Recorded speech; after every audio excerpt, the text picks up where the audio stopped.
நம்ம தளபதியோட இந்த ஜனநாயகன் திரைப்படம் இந்த ஏப்ரல் மந்தே ரிலீஸ் ஆக போது வாங்க என்னன்றத பார்க்கலாம். ஃபர்ஸ்ட் ஆஃப் ஆல் ஜனநாயகன் திரைப்படத்தை டவுன்லோட் பண்ணி வச்சிருக்கவங்க இப்போதைக்கு டிவிலயோ இல்ல மொபைல்லயோ கனெக்ட் பண்ணி தயவு செஞ்சு பார்க்காதீங்க. நிறைய சஸ்பென்ஸ் எல்லாமே தியேட்டர்ல பார்க்கறப்ப தாங்க அது முழு மனசார என்ஜாய் பண்ண முடியும். சோ தயவு செஞ்சு புரிஞ்சுக்கோங்க. அதே நேரத்துல ஒரு ஆர்வத்துல படத்தை டவுன்லோட் பண்ணி பார்த்தவங்க தயவு செஞ்சு படத்தை பத்தி யார்கிட்டயும் எதையும் ஷேர் பண்ணாதீங்க.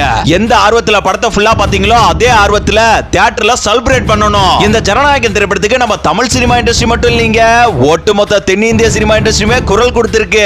இந்த ஒட்டுமொத்த சினிமா நட்சத்திரங்களோட பேராதரவு நம்ம ஜனநாயகன் படங்களுக்கு மிகப்பெரிய ஆறுதலையும் சப்போர்ட்டையும் தந்திருக்கு அப்படின்னு நம்ம சொல்லி ஆகணும். அடுத்து இந்த ஜனநாயகன் திரைப்படத்தை வெப்சைட்ல விடுறதுக்கான ஒரு வாய்ப்பு இருந்துமே அதை புறக்கணித்த தமிழ் ரகர்ஸுக்கு கோடி நன்றிகள்யா. திருட்டுத்தனம் பண்ணாலும் அதுல ஒரு கொள்கையோட இருக்கீங்களே, உண்மையிலே அந்த கொள்கை எங்களுக்கு ரொம்ப பிடிச்சிருக்கு. ஓகே, இப்ப இந்த ஜனநாயகன் திரைப்படத்தை எலெக்ஷன் முடிந்த உடனே இந்த ஏப்ரல் மந்தே ரிலீஸ் பண்ண இருக்காங்க.